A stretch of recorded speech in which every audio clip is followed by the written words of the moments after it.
that. Okay. So first, I would like to welcome Deborah Betancourt.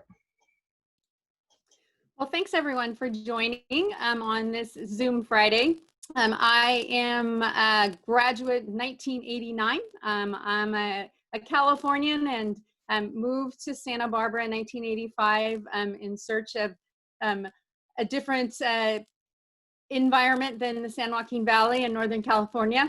But I came in a time where you were applying for only one UC school.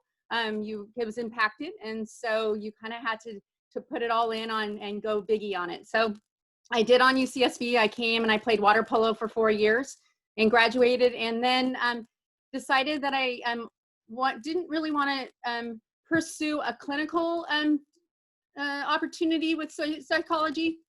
So I said, let's go live abroad. And so after getting a general psych degree from UCSB, I moved to Kyoto, Japan, and taught English for 3 years. And then decided that I wanted to return with my boyfriend, now husband of 27 years, who is also a gaucho. We came back to Santa Barbara and started our careers here. I started with a temp agency back in 1993 with a medical device company in Santa Barbara, and moved my way up in the organization and started really with user experience in IT. So I was the coordinator for between the developers and the users. And so I was the help desk, and I grew into leading the entire IT organization across our North America business. And then moved into a lot of project management, some mergers and acquisitions, and then had an opportunity with a company. I took a year off and decided that I was going to start with a startup, which is the company where I am today. It's called Sientra. It's an aesthetics medical device company. I was employee number 4 and started out with the responsibilities of customer experience and facilities and distribution and accounts payable and receivables, HR, a little legal. And then as we grew to now over 300 employees and throughout the world, I've focused in on human resources, and last year got my certificate as a professional in the SHRM certified professional in HR. And now my role is actually, I have a different title. It's Vice President of Human Resources, fully dedicated, and corporate administration. So I've been able to grow in the organization and give a lot of my responsibilities to new hires in IT and customer experience. So it's been an amazing journey from starting out with a degree in psychology and coming kind of full circle. And in the world we are today, the skills I learned at UCSB are more valuable than ever before. So it was kind of my calling to come back and do that. And it's been quite an exciting opportunity and really emotional. And I feel like I'm making a difference every day because it is a different world in which we live. So it's just special to be back here at UCSB and being a part of the community. So I thank everyone for coming on today and allowing all of us to share a little bit about us and help you navigate the future too. Thank you, Deb. I appreciate that. Joe, we'd love to hear from you. Okay. Hi, my name is Joe Isaacson. I am currently a school psychologist with the Goleta Union School District. My road to get here was a little bit crazy. I bounced all over the place. I was actually born and raised in Santa Barbara and went to elementary school in the school district that I currently work in, which is kind of a neat piece to all of this for me. But I actually, through college, kind of bounced all around. I went to 4 different colleges, finally ending up at UCSB. Bounced around because I played baseball, and finally got to a place at UCSB and really enjoyed my time there. When I first transferred to UCSB, I actually wanted to be a bio major. So I was in bio for a bit, and the second year of calculus really got to me. I waited too long between classes and didn't do so well. So my options were to retake that class or switch my major from bio. to something else. And I knew that I wanted to get my degree once I finished my eligibility for baseball. So my choices were either communication or psychology at the time. And I had really enjoyed the psychology classes I took. I kind of kept taking psych classes all the way along. So that was an easy choice for me. I jumped into psych, and once I graduated, I really didn't have the intent of using the degree right away. I got lucky and was able to play professional baseball for a few years. And once I stopped doing that, I bounced around for a little bit, did some traveling, and then finally settled in San Diego for a while, and became a personal trainer while I was down there. And that started me working with kids. And I had worked with kids all through college doing baseball camps and that type of thing. So we were kind of getting pushed as trainers to work with some of the kids in the community there. And I was a little hesitant at first. And finally, with the baseball background and the personal training, I found I had a lot of parents that had interest. So I started working with a lot of kids in personal training and baseball, and really realized that I enjoyed it and was okay at it. So I started having a lot of fun working with different kids. And finally, I had a parent kind of pull me aside one day. And this was, God, I was in my 30s at the time. And the parent kind of gave me the, like, what are you going to do with your life talk, which was kind of strange at this point in my life. But he said his wife was a school nurse, and with my psychology background and how well I worked with kids, he thought that maybe a school psychology degree would be a good thing. So I went and checked into that, and ended up going back for my master's degree in school psychology. So I finished that up in San Diego in 2012. And I knew I either wanted to apply here in Santa Barbara or apply down in San Diego. And so the first place I applied was to Goleta up here, my old district.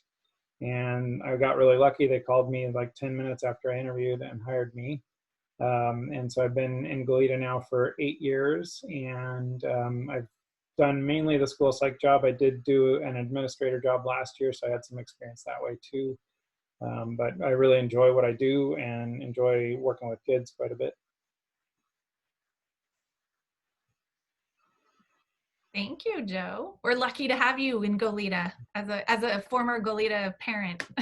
Thank you. Makes me happy. Kaishana, can we hear from you?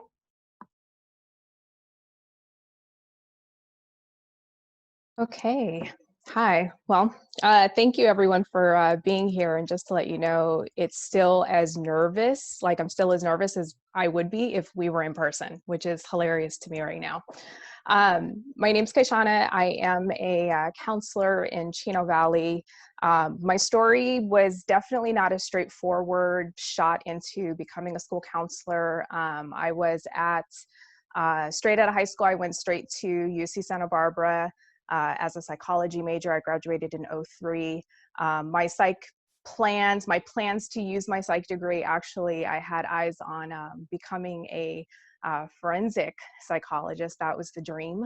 I wanted to go through as a military person, so I tried to prepare myself to enter into a Marine Officer Corps program that would have taken place between my junior and senior year at UCSB. But as life would have it, I had a little curve in my trails, and found myself as a single parent my sophomore year of college. So couple of things, I had to make some quick adjustments and definitely learn to navigate being a full-time student and a full-time parent and what that looked like.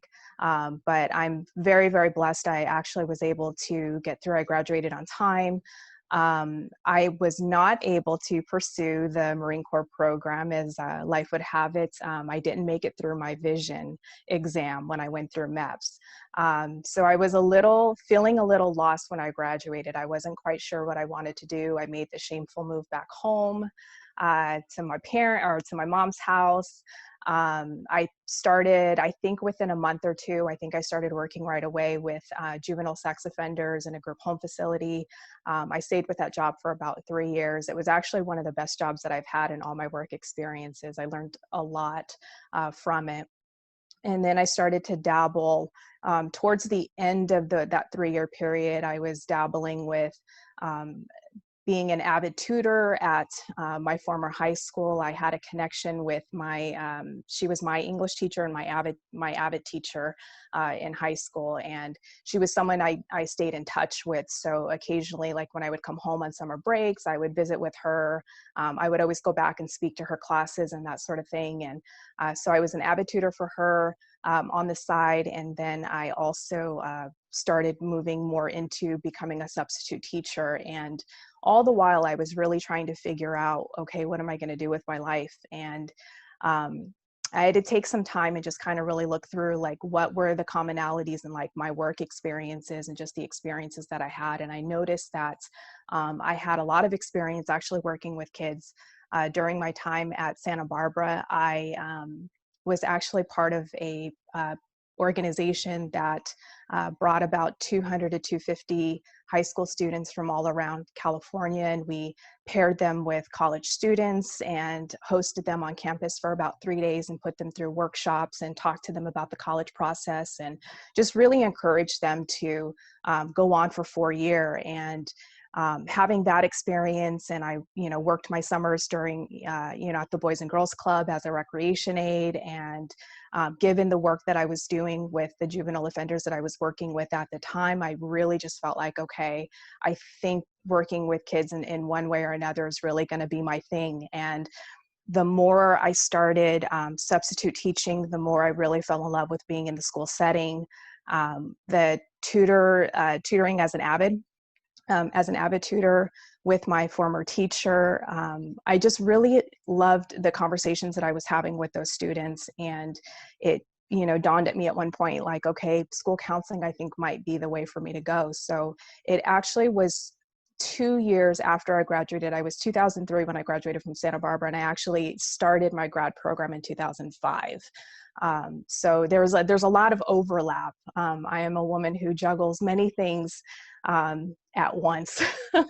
But I did start my grad program. I went to University of Laverne for that. I finished my program in 2007, and all the while I was substitute teaching kind of along the way. I was very lucky to have been offered a job a semester before I actually graduated, which was fantastic. I worked in a charter school, which was a very unique experience, but one that I'm very grateful for. I had an opportunity to actually build a school counseling program from the ground up and do what you learn about doing in grad school. It was really an amazing experience in that way. I did that for about 4 years and then took a break. Charter schools are very interesting, but I ended up taking a break and went into higher ed for about 4 years, working with 2 different universities as an advisor. In the second one, I was overseeing the school counseling, school psych, admin, and Masters of Ed programs, which was a really neat experience as well. I was given opportunities to write classes and to be a part of a team that wrote a master's program for the university, which was a really neat experience also. But working with graduate students, not that I don't love my grad students, but working with college students really just made me miss all the more my high school students that I'd been working with. And so I decided to go back to high school. I've been in my current district right now for about 5 years. And, I love it. It's definitely my calling, my passion, what I was meant to do. I feel it with every fiber of my body. Like I was meant to be a school counselor. This is what I do. But on the side, because again, I'm a woman that juggles many things. I've actually been an adjunct instructor for the University of Laverne for the last 2 years as well. So I'm, as of this week, wrapping up one semester and prepping for another class that's going to start in 2 weeks. So there's a lot to juggle there, but I've been very grateful for my experiences. I've learned a lot along the way, and it just pushes me to want to keep going forward. So thank you. Thank you. And then what year is your son in college? He is a sophomore. He just finished his sophomore year in college. That's so exciting. Thank you. Okay, Amy. Hi there. I'm Amy Meyer, and I actually graduated with a degree in biopsych from UCSB. And my plan at the time was to go to medical school. So I got my EMT accreditation, and as part of that, you had to volunteer in the hospital in the ER. And I quickly learned that medicine was not for me. And from there, I was sort of faced with what next. And similar to Deb, I actually fell into human resources a bit by accident. My first job was through a temp agency at the Santa Barbara News Press. And I spent about a year there kind of learning some of the basics of HR. And from there, I pivoted to the technology industry, and that's kind of where I've been ever since. So my first role was at a startup company called Software.com, where I was one of the earlier employees as well. We kind of went through some pretty explosive growth, went through an IPO, lots of expansion and international expansion, and then there was an economic downturn, and so then unfortunately went through kind of the other part of a company life cycle and having to go through layoffs and shrink and get smaller. From there, I made a change to go over to Citrix, which had acquired a company called Expert City, which was founded by a UCSB professor, Klaus Schauser, with a lot of connections locally. And so at Citrix, I had the opportunity to start to practice HR at scale, and got to kind of grow my career there and get exposed to a lot of different variety, and also kind of how to optimize versus just be in growth mode. And in 2015, I made the move over to my current role at Appfolio, where I lead the HR and facilities teams, which today in the midst of COVID is a really interesting and challenging role to have, as Deb can attest to as well. And so it's been kind of a wild ride and super exciting. Again, going through a lot of growth and building a company from sort of small now to medium size, and then dealing with a lot of uncertainty and trying to keep our employees safe, and applying a lot. I found I've applied a lot of what I did learn in biopsych in my day-to-day role. Whether it's just managing different organizational dynamics or people issues. And so it's been a fun and great career, and I'm excited to be here. Thank you so much, Amy. Roger. Hi, everybody. I'm Roger. I graduated from UCSB in 2017 with a psych degree and an applied psych minor. I actually started college as a business major. I went to a school in Ohio for 1 year, and then after 2 psych classes and 1 winter there, I realized that I needed to transfer to a better psych program and also a warmer climate. So I somewhat shamefully moved back home and enrolled in community college, so that I could do the transfer admission guarantee, where you pick a UC, as long as you get a certain GPA, then you are guaranteed admission to that UC. I picked Santa Barbara, and I was actually able to get an internship through my community college, helping PhD students at Stanford conduct their research. And so that's where I kind of got exposed to the process of doing research and found it really interesting and rewarding. And then also in Dr. Woods's research methods class, I got to do that again. And it was like, wow, I really like doing research. But I also wasn't a huge fan of school, so I didn't want to go right back into grad school, and I wanted to somehow do research, but not at a school. And so I decided after graduation that I was going to start looking for jobs in user research, which isn't super easy as a fresh graduate, because you don't you have research skills, but you don't have the confidence in them to execute research on your own. So I ended up taking a job as a data collection technician, which was not the title I was looking for, but it was at a company that I was like, oh, awesome, Google. Google, that sounds like a great place to be. And sure enough, after a few months, I started asking for extra responsibilities. And when I got them, I would do them in my free time, or I would stay late and do them. And when I wouldn't get them, I would just be proactive and start working on something that I thought could be improved. And then I was able to get promoted to a UX research assistant, which functions very similarly to running academic psych studies, except instead of doing your research for a university, you do it for a business. Instead of testing the psychological concepts and theories, you're testing products and apps and hardware and software, et cetera. And so I really enjoyed that, the research process and getting to do it for a business in a setting where I feel like the research that I do has an effect on something. And I can kind of see the work that I put in as a tangible result of something else. So yeah, that's kind of how I got where I am. And just briefly, I know everybody's worried about how they're going to find a job. I'm working through a temp agency like a few of the other panelists here, and so I'm about to hit a 2-year limit to be a contractor. So I'm going to be unemployed right there with you in just a couple of weeks. So at the very least, we're in this together. Oh man, that's not fun. It'll be fine. I know, you'll be fine. So one of the things I thought would be possibly useful is maybe to kind of address what's currently going on, right? There are some of the students are here to listen and get information, and they're not seniors, but we definitely have students here who, because I can see their names, who I know are seniors who are graduating and are definitely thinking very hard about how to go about getting a job and what that might look like. So we thought if you could give any advice or something you might, and it could be practical or theoretical, whatever, philosophical, whatever you think might be more important, or you could give both. But we thought it would be nice to have everyone give their own take on if you were in that senior's shoes right now, sort of what would you do? So let's see, Kaishana, can we start with you?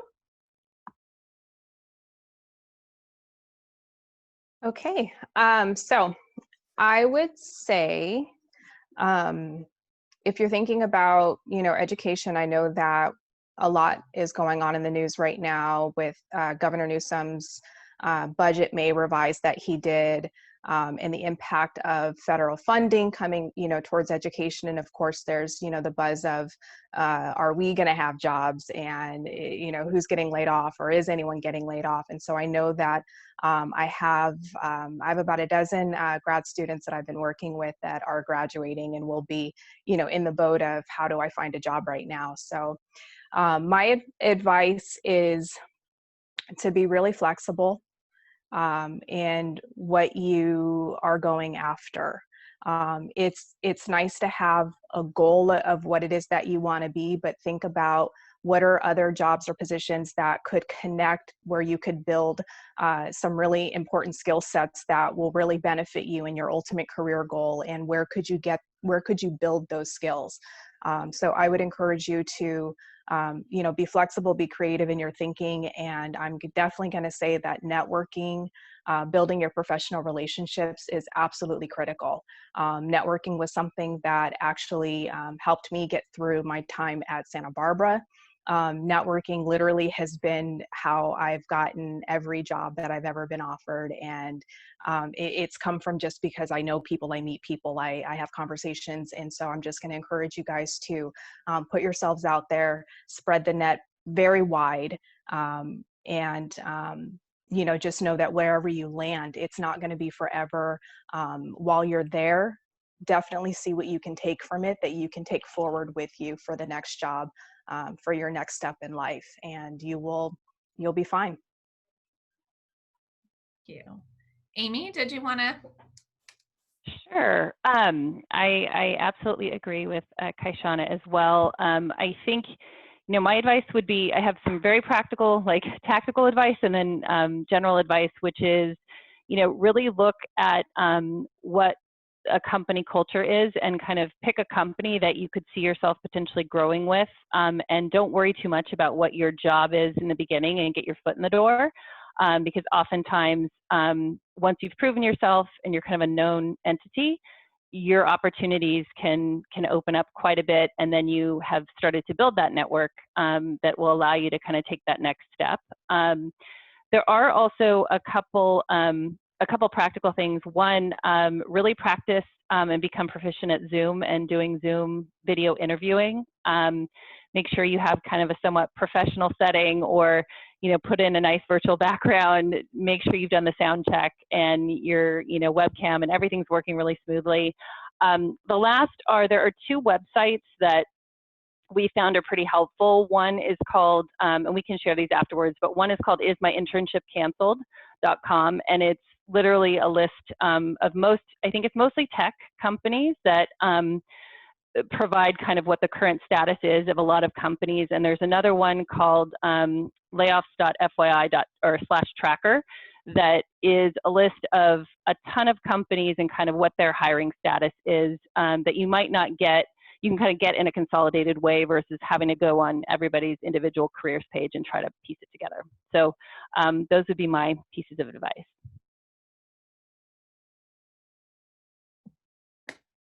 Deb, would you like to chime in? Of course.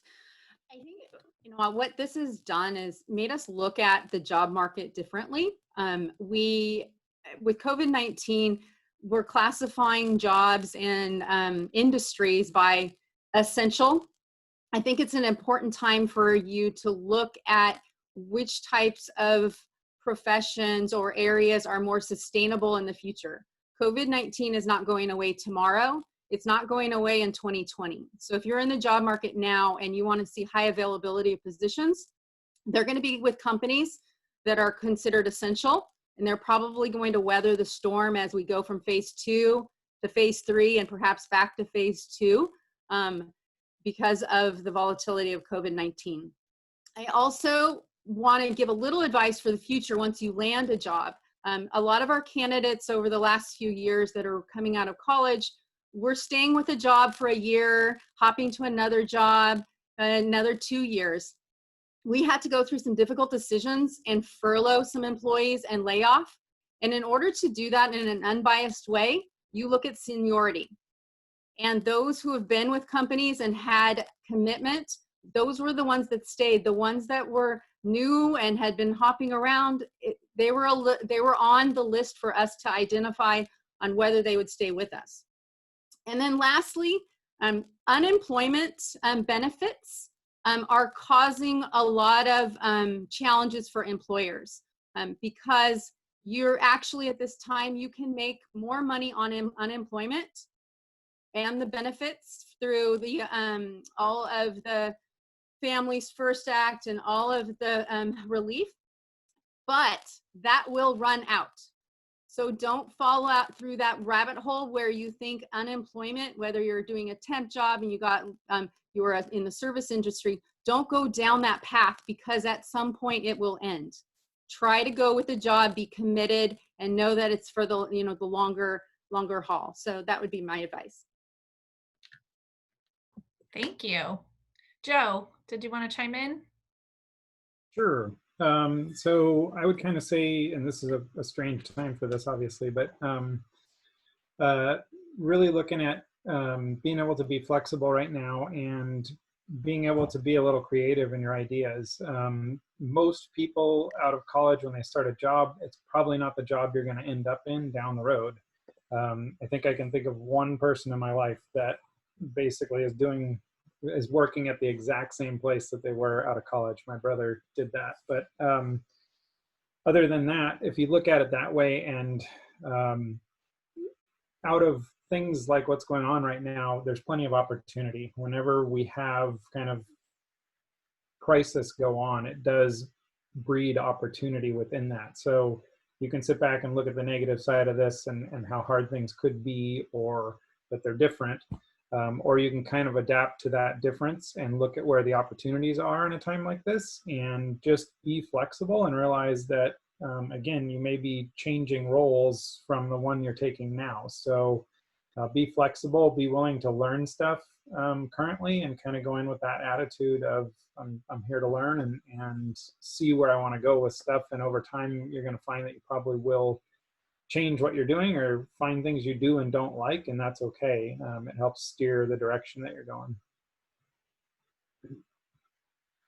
Thank you, Joe. Roger. I think there's been a lot of good advice from networking. I think networking is really important.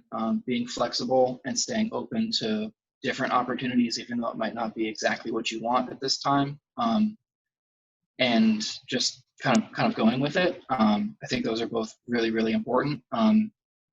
If you don't really know who to reach out to network with, you can reach out to older alums, you can reach out to your parents' friends, you can just kind of like reach out to anyone that you think might be able to help you, anybody in the job market. I know that there's still a lot of tech companies that are hiring, like all of the big tech companies can do work from home pretty efficiently. I know when I was a graduating senior, the last thing I wanted to do was do more school, but there are a lot of really great like extension programs that are offering free courses to build up any kind of skill sets you've been interested in. So if you're able to, you don't need a paycheck right away. I would encourage you guys to find a course in design or anything that's been interesting you. Try to find something you could hone some skills in and say like, hey, I've done this, add it to your resume, talk about why you did it, what you like about it, and just kind of make yourself a more attractive candidate to hire. As someone who is recently doing going through the hiring process and will be again soon, I know that there's a lot of jobs that are saying, this is an entry-level position, and then you look at it and they're like, master's, PhD preferred, we want you to have 5 years of experience, and the starting pay is $15 an hour. And you're just like, no, that sounds awful. Like, why would I do that? But so anything you can do to kind of make your profile stand out, or anything that you find passion in doing, maybe there's probably a course for it that is offered at a discounted or free rate. Thank you, Roger. I think that's great advice. I hear some themes, that I do want to point out. I do think it's important, that we maintain being creative, being flexible. And then also, I think the other theme that I heard in both everyone's story and also in the advice is that you have to, be a little bit independent and self-starter in this. You're going to have to take some initiative. That's what people notice. That's what moves you forward. So even though it's scary, I think that's important. Now, before we move to the Q&A, which I promise we will do very quickly, but the networking thing has come up a couple times. And so I wanted to show something that we've created that I think will help with that. So this is our UCSB Psychological and Brain Sciences Department Alumni and Friends LinkedIn group. So you need to ask to join this group, and then I will let you in. And this group is essentially a place where we can come together, and hopefully people will be posting, job postings and other things. So please make sure you look for this group. So again, it's UCSB Psychological and Brain Sciences Department Alumni and Friends. This is a LinkedIn group. The other thing, if you haven't already heard from somewhere that you should have a LinkedIn, you should have a LinkedIn if you don't already. So you need to get your LinkedIn all up and beautiful, and then you should definitely join this group. So I'm gonna go ahead and hand it over to the Q&A. And I know we had one question that was answered already, but I thought it would be interesting if maybe anyone wanted to chime in, and then we have a couple open questions. So I'm actually just gonna let the panelists handle. You guys are amazing. So go ahead and unmute and answer as you see fit.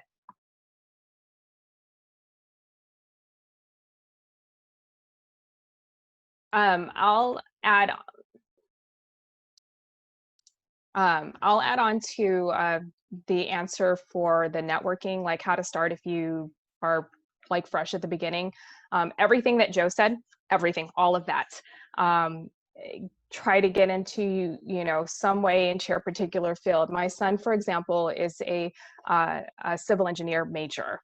And, you know, I keep pushing at him these opportunities to attend conferences while he's in school, because it's really important for him to connect and network with people who are actually in the field that he's interested in going in.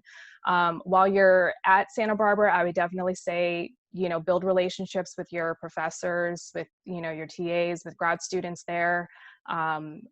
Even your own friends could be potential networks for you. If you think about it and fast forward, you know, 5-10 years, where are people going to be? You guys are all going to be professionals at some point. So I would definitely just start where you are and, you know, be friendly and put yourself out there.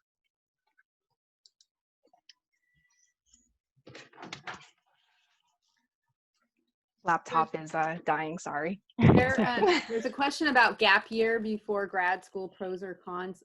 You know, I think right now a gap year for anyone could be a really good idea. One thing that this environment, COVID-19, has done is, although there are lots of Zooms, we've all slowed down a bit and we've taken more time. There's more walking, there's more, you know, just, it's a slower pace. And having a junior in high school, my daughter, her mental health has improved so much just by slowing things down. A gap year, I think, is really healthy. And if you're ever going to do it with remote school and learning, this could be your year to try something different. Yeah, those are back on that. And also the question about what would you do in or what would we do in your shoes right now as a first step? I would typically say get out there and travel, have some fun. Don't stress too much about the job right away if you can afford to do that.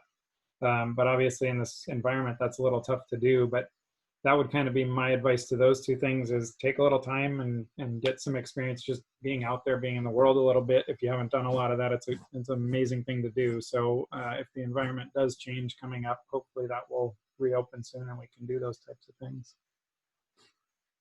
Yeah, and I think there was a question about kind of HR, how to get your foot in the door into HR. I think kind of building upon what some of the others have said, there's a Santa Barbara Human Resources Association. I think you can join as an associate member. There's also UCSB HR Extension Program, and even just start by taking like the fundamentals course, and that'll give you access to other people that potentially are already working in the field.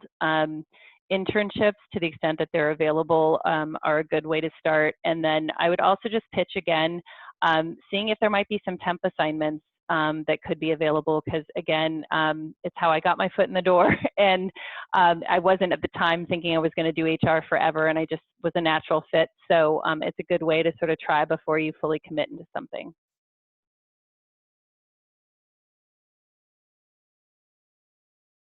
I see a couple of questions that are somewhat UX research related. So I'm going to go ahead and try and knock both of those out. If you're interested in UX, it is a very competitive field, and I struggled a lot to find jobs as a entry-level graduate, looking for positions in a field that's predominantly employs master's and PhD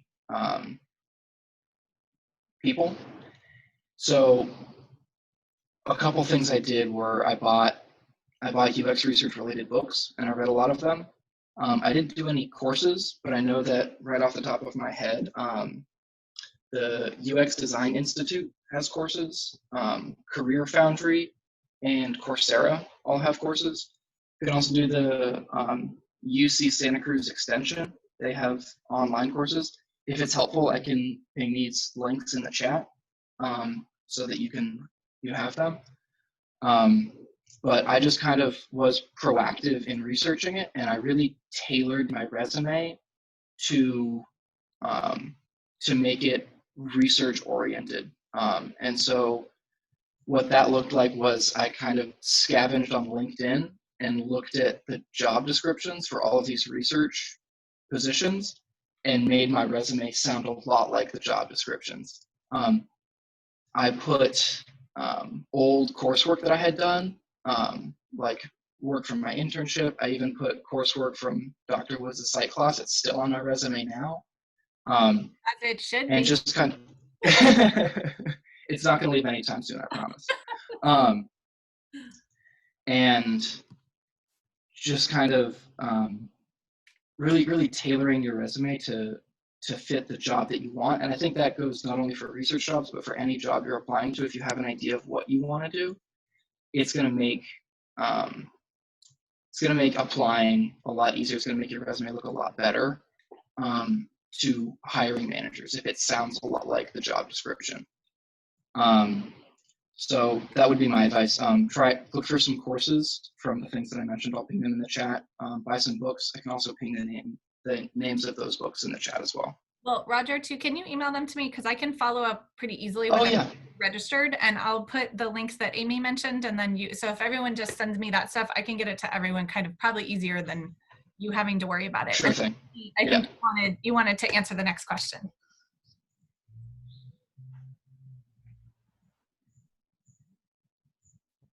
Amy, did you have one you wanted to answer? I thought it came up in the. Oh, sorry. I already kind of spoke to it. Okay. Yep. What else is well, there's one about entry-level jobs and hiring degrees. I think both Amy and I have, we've seen this. As you're doing your research on what type of positions, you could go to LinkedIn, look for companies and see what they're posting. But I find that service, so any company, if you can learn customer experience or service, it'll be valuable. But I think you also need to really emphasize your technical skills and your research and your analytical skills, because we have departments that are clinical research, which there are entry-level clinical coordinators for our clinical trials. We have a quality department, analysts who are taking data from all of our products and our studies, as well as our market. And then there's device tracking. So a lot of the things you've done in your schooling and research are applicable to some of these unknown jobs in big companies. So do a little research, but there are lots. We're always hiring. If you have technical background in analytics, no matter what, there's an entry-level job for you in these bigger companies.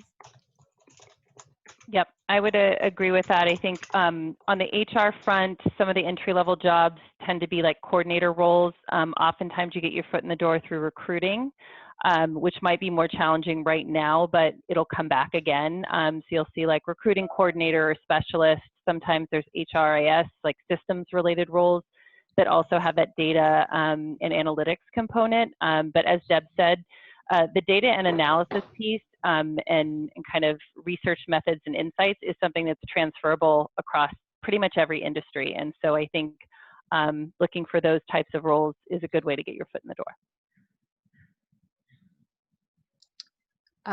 I see two questions specific to Joe and I for education, so I'll answer my part and then maybe Joe can jump in.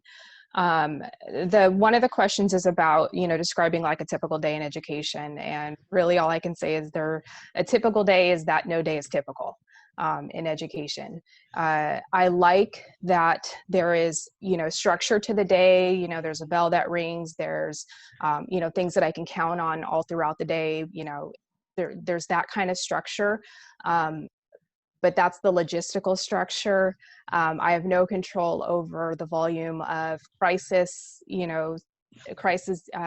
that show up, within a day, or if there's conflict that I need to help a student work out with a teacher, with another student, or I have an angry parent, or, none of that you can really plan for and is typical. You really just have to be flexible and you go with the day. I'm a planner. Like I write a to-do list and I check things off, and like that's how I roll. But I've had to learn that it's good for me to come in with a plan. I come in with a plan, but to not hold on to my plan with both fists tightly, because usually within like the first period, that plan is kind of out the window, and now I'm on the fly working on something else I wasn't necessarily expecting. I would say the most challenging aspect of my job, as a counselor, I'm going to be honest, and just say it's working with the adults, the teachers mostly, sometimes administrators. That is where I really have to use my professional skills to advocate for my students and to advocate for programs and to, make things happen. Those are usually where my challenges come from. I can answer those as well. So I would reiterate what Kaishana said about being flexible with my day and the fact that it's never really the same. Typically, you do go in with a plan, and for me as a school psychologist, if a kid comes in upset for some reason, I'm usually on that pretty immediately. And I work at a school that has a specialized program for students with kind of more severe behavior. So my days get thrown out the door pretty quickly a lot of times. It's kind of nice that way though, because it keeps the job fresh. I never am walking in just thinking, okay, this is what's going to go on, and it's kind of boring that way. It can be frustrating at times when you're in the middle of stuff, but I'm at an elementary school, so my typical day, I follow the kids' schedule to some degree. I can't really pull kids and do assessment with them if they're at recess and those types of things. So I have to kind of make my day work that way. And if I'm going to do counseling, I can't do it while they're at recess and lunch and specific times. So my day kind of follows the kids' schedule that way. And my job is kind of three-pronged between assessment, which is assessment for special ed, IQ tests, those types of things. Then dealing with behavior and kind of writing behavior plans, analyzing behavior, all of that type of stuff. And the last one is counseling with the students. So sitting down and chatting with a single student or a group of students at a time. So I enjoy that part that has the flexibility to it, and it changes and all of those things. The most challenging piece for me, I would say, is probably the adult side of things too, except it's kind of a specific group of adults. It's when I have a kid that's struggling and I can tell that with some support and some help, mainly in the home environment, that student would probably be totally normal and look totally normal to all of us, but they just don't have stable parents, stable family at home, and it really changes the trajectory for them. And people want to call that a disability a lot of times and other stuff, and it's just not.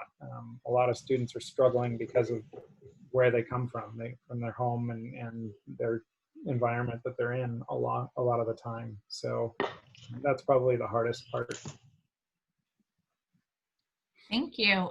Deb, I think, did you want to talk? I saw a question and I thought, I don't know if everyone else can chime in, but I thought it was kind of a good question that was asking about what do you avoid doing when you're trying to network? Because we have some people who aren't necessarily comfortable networking right away. So what kind of tips do you have, and what are the don'ts of networking? Well, I think it's about a story or a connection. I love when I get a message like, hey, I heard that you're doing this with your company, or wow, I saw you on the panel there, or something like that. You need to show an interest just as you expect someone to show an interest in you. You absolutely cannot say, hey, are there any jobs you have available for me? That's not the start, right? So, I mean, Roger came to the very first Engage, and I remember him sitting there, and so he made this connection to me, so I follow him and I see where he is and I have an interest. So I think those are the powerful connections that you can make that really help in your networking.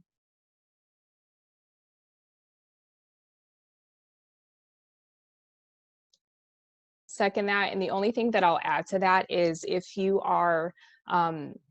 made the connection and it's a good connection and you exchange information, I'm thinking specifically like for events where it's like if we were on campus right now, this would be like one of those events where you might exchange like a business card or a personal card or something like that. Just a little tip that I've picked up along the way is if you make a connection with someone and you want to connect with them again, make a note on the back of their card. Or make a note in your phone if that's how you're getting their information, and write down, how you met them, when you met them, and something that will jog your memory about what did you talk about when you did meet, and then follow up, within a reasonable amount of time with them, and just reach out and just say, hey, it was really nice to meet you. I really enjoyed our conversation about, such and such. I really look forward to connecting with you again in the future. And just leaving it really clean is another good way to just kind of build that.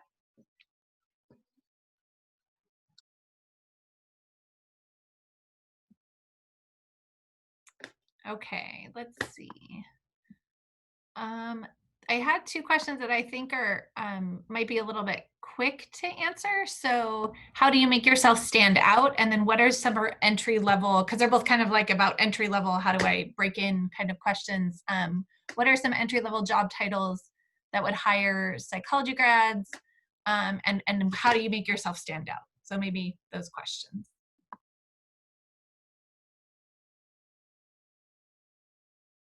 I think on the entry level jobs, I actually, psych is a degree that's, you know, really transferable. And there, I mean, there are some degrees that are very purpose built for a certain job, like computer science for engineering, or, you know, accounting for being a CPA.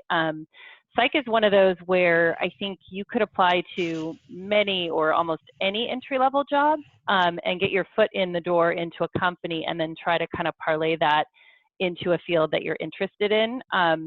And so I think there are, you know, as Deb had mentioned before, at our company, like the customer service or customer success roles that we're hiring constantly, because those are feeder roles to other parts of the organization. So we're always hiring those roles. There's some entry-level sales roles called business development reps or sales development reps roles. That again, having, you know, a psych background, kind of knowing how people think and how to, you know, position, you know, selling the value proposition of something to somebody can be really useful. So I actually think, you know, don't limit yourself to a certain type of role, but perhaps be open to, you know, a whole cross section of entry level roles.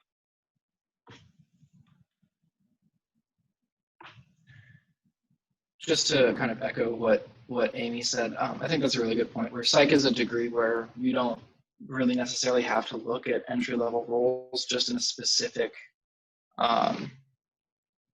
role or industry. You can kind of apply it as you see fit based on what interests you.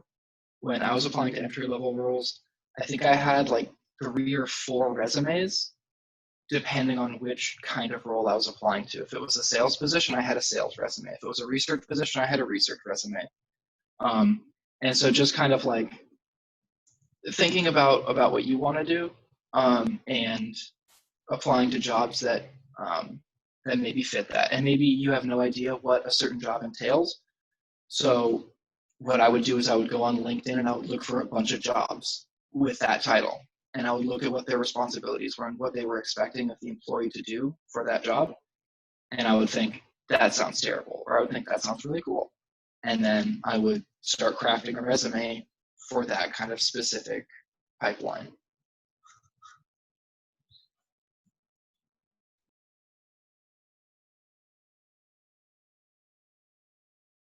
I can speak about the standing out part. I did a decent amount of hiring last year, and I'm called in on a lot of the interviews that we need to do for different positions. And so I can give a couple of ideas for that. I had a guy that actually didn't work out, but, and at first I was really kind of negative on hiring him. And he actually somehow turned the conversation and got me talking about baseball for a while at the end of our conversation. And that's what tipped me into hiring him, is he actually understood to kind of turn the conversation back on me and found out something about me that interests me and got me talking. And so it showed some very good people skills on his part.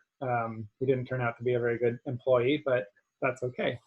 And then another example that was really the opposite end of that, a really bad example. I had a guy interview, and he first started talking about how he tried to tap into the astrology of students.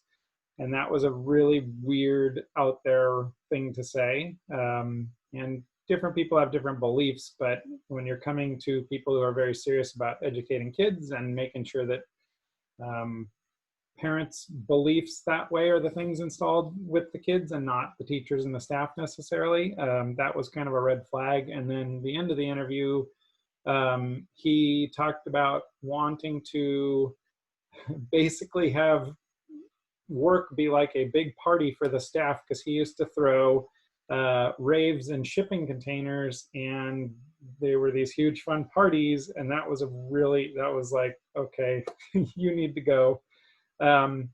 So try to get the person talking, get something they're interested in, get some info about them, and show them that you're capable of those people skills, the back and forth to it. Don't just make the interview a one-sided thing. I think I'd like to point out the theme there of doing your homework about the job and the position you're interested in. I think that's what makes you stand out. I always give students advice on how to get into labs, and I tell them the professor gets 100 emails every quarter that say, "Hi, I want to work in your lab." And I said, you have to make yourself stand out. And how you do that is you research what their lab is doing and you have something intelligent to say about their research.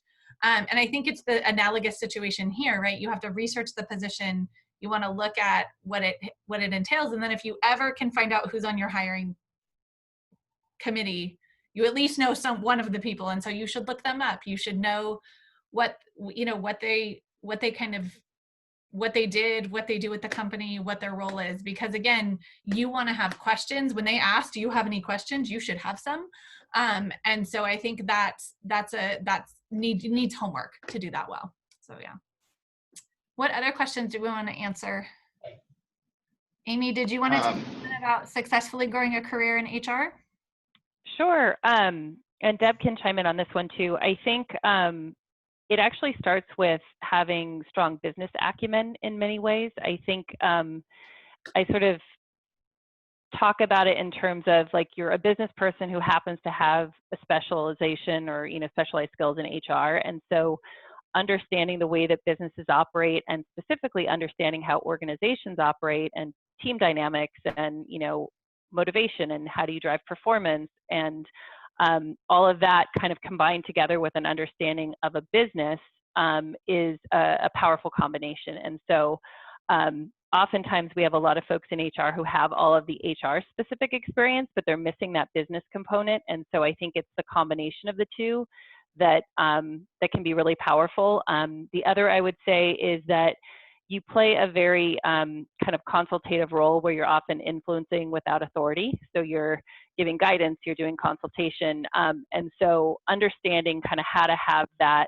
type of interaction and make recommendations and influence others is another skill that I have found is really important. And I think it's growing, as Amy shared, with starting as a recruiter and moving and understanding the organization. And as a recruiter, you get to know the jobs and what the qualifications are, and that's really important. For me, I've moved into a strategy role where I have a voice in the C-suite of how we're running the organization, when we get to come back to the office, when we don't. Amy and I sit on a panel every Monday and talk about our roles across the entire county of professionals who are leading what companies are doing.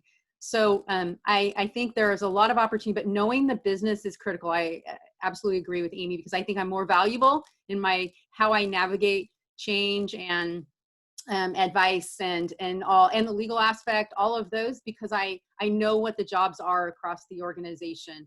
And you can do certifications for HR, really powerful. There are a lot of schools in the Midwest that actually have degrees in human resources and development, and I've hired some talent from those locations. So if you're looking at that, there may be some programs that are available where you'd want to do further educational opportunities with that. And then just while you're up here, Deb, I think you had said I think you picked the question that says, when it comes to hiring, do companies prefer a candidate with more academic qualifications or more experience related to the job? Well, it really depends on what you want. If you have a PhD in psychology and you want to go to the company and be their primary advisor, it's probably hard if it's going to be your first job. So it's always a balance. But that being said, your educational experience absolutely translates to a professional setting. You have to do the translation though. So if you did something, you have to say, well, I find this really applicable to how you would navigate this. So this theme of research and the self, be an advocate is really critical, because you have to be able to walk them through why what you learned in school would immediately result in a benefit to the company and the jobs that are there today. And then just, it was from Michelle. She was saying she's PhD in social psych. Are there any statistical courses you would recommend specific to HR? Well, Amy, you can take that part of it there. We are doing it every day. Yeah. I mean, I think like understanding all the basic research methods and actually being able to do statistical analysis comes into play, whether you're looking at pay equity, for example, or diversity and inclusion. There's a whole bunch of different specific kind of use cases for it. So having that kind of foundational experience is powerful, and it's probably one of the more technical aspects of the HR profession. So I think, but it doesn't have to be necessarily super sophisticated and advanced. Even some of the basic stat classes, I think, can give you enough of the background to be able to then apply it to the different areas in HR. But there are some really interesting industries where we're a public company, so we have to we have peer groups where we get data for compensation across our executive team or stock equity. And so there are opportunities for statisticians who understand people in some of those, like the Bradford group, or somewhere we're getting analysis that it would be a great, if you're a statistician and you also have a psychology background, you could be a resource for some of those more boutique industries as well. Thank you. And then Roger, there was a question for you that said, having multiple resumes, can you talk a little more about that? Like how did you go about doing that? Yeah, definitely. So at the very base of that question, I use a resume editor tool called Overleaf. I'll send that link to Dr. Woods. It's really nice. It makes you a really nice looking resume. And sort of elitistly, somebody at Google told me that all of their hiring managers know what the Google resume templates look like, and they like have a severe bias against people that just use Google resumes. I don't agree with that. It exists. Just wanted to level set with everybody. Having a resume that's a little bit aesthetically different from the rest of the stack can set you apart, even if it's just that. As for the content of your resume, kind of like I was mentioning earlier, looking at the job descriptions of positions that interest you and kind of tailoring it to fit those responsibilities is really helpful. Numbers speak really loudly in resumes. So if you're able to say, like, in a course, I created surveys or did all of this data, it helps if you say, like, I performed data analysis on 120 surveys, 2x2 ANOVAs, say exactly what you did and try to use as many numbers as you can and make it about your accomplishments. Kind of frame it through that lens of like, this is what I was able to achieve and accomplish, rather than like, this is just what I did on a day-to-day basis. Hiring managers react really well if you can concretely say, I did this and it had this effect. Whatever that may be. I hope that's helpful. I think there's a couple more on here that I can answer. There's one about if UX boot camps are looked down upon when hiring. I think that's another question where there's a bias around it, but I think that the core of that bias stems from the fact that these UX boot camps and some of these courses, they don't change their curriculum from semester to semester or course to course. So a lot of people come out with them with very similar looking portfolios. So again, if you're able to make yours unique somehow, if you're able to kind of take your assignment and go an extra step with it and separate it from what everybody else may be doing, you can probably have a more meaningful, you can take more from that UX boot camp than somebody else who was just kind of going through the motions and filling it out as they did, just so they could put that on their resume. I did this UX boot camp. But if you can show that you were involved and interested and that you were passionate about it, I think that will speak volumes about just a standard UX boot camp that a bunch of people may also have on their resumes. Perfect, thank you. And then Joe and Kaishana, one of the questions I think, Joe, you wanted to answer, it's what are some of the different paths for education school psychology, and are there graduate programs you would recommend? Yeah, so there are some different avenues. The first choice you'd have is either master's or PhD. It's only a master's to get into the field, but some people do get the PhD. Typically at this point, they don't pay a lot extra if you have the PhD, but the PhD would allow you to have a private practice or to go back and be a professor or go back and do research, those types of things.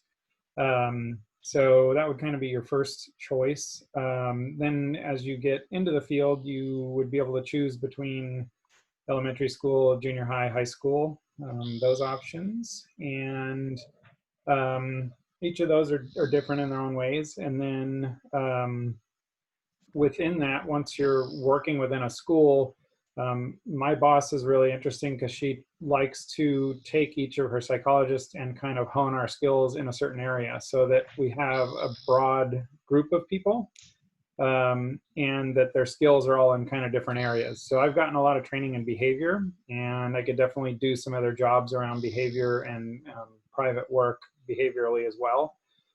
Some of our psychs are bilingual experts in bilingual assessment, those types of things. So there's some different pathways within the field. You can go that way. You can work with more severe students depending on the school district or the programs, or less severe students within special education, or a mixture of both. And beyond that, then you can also do a private practice. So a master's degree won't get you to the private practice. You got to do a little extra. There's a credential you can get to do that, which would allow you to do the assessment pieces that we do and the counseling privately with students or with kids. So those are kind of the main broad ones that I can think of at this point with that stuff. And then graduate programs, the UCSB program is phenomenal, and I'm really honestly not saying that because I'm here speaking to UCSB or through UCSB. I've worked a lot with their program and have had a ton of their interns come through and work for me. And I've actually gotten one of those hired, and we have a couple other UCSB students. I just wasn't a part of hiring them. But they come out with absolutely phenomenal training from this program, so it's a great program. I went to Alliant University in San Diego. They have campuses all over the place. So there's definitely other options, but in Santa Barbara, UCSB is going to be only the only thing you're going to find. So you're going to have to go out to LA or other areas to find some other programs from there. Obviously, major universities have really good programs, and then I went through Alliant, it was fine. It's not, going to compare to kind of the experiences and the knowledge that people come out of UCSB with, but perfectly fine for getting in the field. And once you're in, it's really the experiences you have within the field that kind of define who you are and how you work. So the degree only gets you so far that way. Hey, Shauna, did you want to add anything to that about graduate school? Sure. The question, remind me what the question is. Well, because there's another question too that I see too about how do you choose your program and. Yeah, I was thinking maybe, do you want to take that one? Yeah, okay.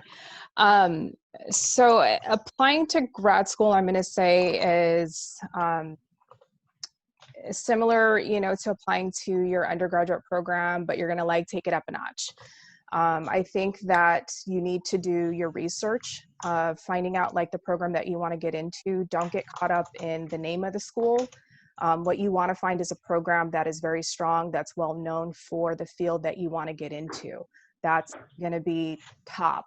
As a school counselor, when I was researching programs, I learned, through my research that, there's, an Ask a National model, which is the American School Counselor Association model for the profession of school counseling. And so it became really important for me when I was looking for a grad program that the program did teach you about the national model and how to run that and what that looks like and the difference. And not all programs actually dive into that at all. So that's really important to, if you're thinking school counseling might be a possibility for you, you want to do your homework and you want to find a school that is, that teaches and is heavily, heavily, heavily grounded in the Ask a National model, for sure. I would say, just along with Joe for that other question, you need a PPS credential which is a pupil personnel services credential, to be a school counselor in a K-12 setting. Most grad programs have a master's degree that comes along with it. So I do have a master's in educational counseling as well. The master's allows me to work in a community college setting and also do adjuncting as in higher ed. That's really the doors that it's opened up for me. With just the master's in the PPS, I cannot go into private practice, but there are school counseling graduate programs that do have something called an LPCC that is attached to their program as well, which will allow you to be a school counselor and also work in private practice. So if that's something that you're interested in, there are programs that do have that combination as well to allow you to work in private practice. And yes, I was still working while I attended grad school. Yeah. I thought the other question, maybe, we're going back and forth, would be the one about the cover letter. Do you guys have recommendations for the cover letter? So maybe Deb, Amy, and Roger. Or cover, I guess now it's an email, right? The initial email, the cover email. Yeah, they kind of get skimmed. I honestly wouldn't put a ton of energy into the cover letter when it comes to applying at a company. I think, something short and sweet, and maybe like one highlight that you want to, that connects directly to the company, like that shows you've done some research on the company or the founders or something like that, that you can kind of tie back to, is helpful. But like, truthfully, if there's multiple paragraphs, you're not going to read it. You're just like, okay, you look at the resume. So. Yeah, the same. You have to know the company and something unique about the company that's current. And I think it catches your eye, and beyond that, then you look at the resume. Yes. I'm debating even saying this or not, but I hate writing cover letters. A lot of times, if I found a job and there was a cover letter, I was just like, I really don't want to do it. And I think that's echoed. Like they don't really get read, and I think you can make a better impression in an interview if you get one by just being interested in the company and saying, like, do a little bit of research on the company and say, why do you like working here? What do you feel like you're doing at this company? The company's values are X, Y, or Z, or the company's mission is this. How do you feel about that? I just did an interview cycle we changed our sales model in one of our business segments. And so one of the questions I asked was, is there something on your LinkedIn profile that, one, you think should be there, or two, I really wish I could put it there, but should I? That was my question. And I think I would look at something that's interesting when you scroll through all the experience. It's what's at the bottom that may stop you and go, I want to interview that person. So I think you have to add a little more creativity to your first impressions. This is unrelated, just a tangent off of what Deb just said.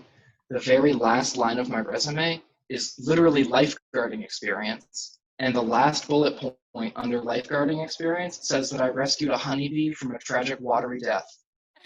And only 2 hiring managers have ever gotten that far in my resume. And one of them was the one that hired me at Google. So just. I like it. That's a good one.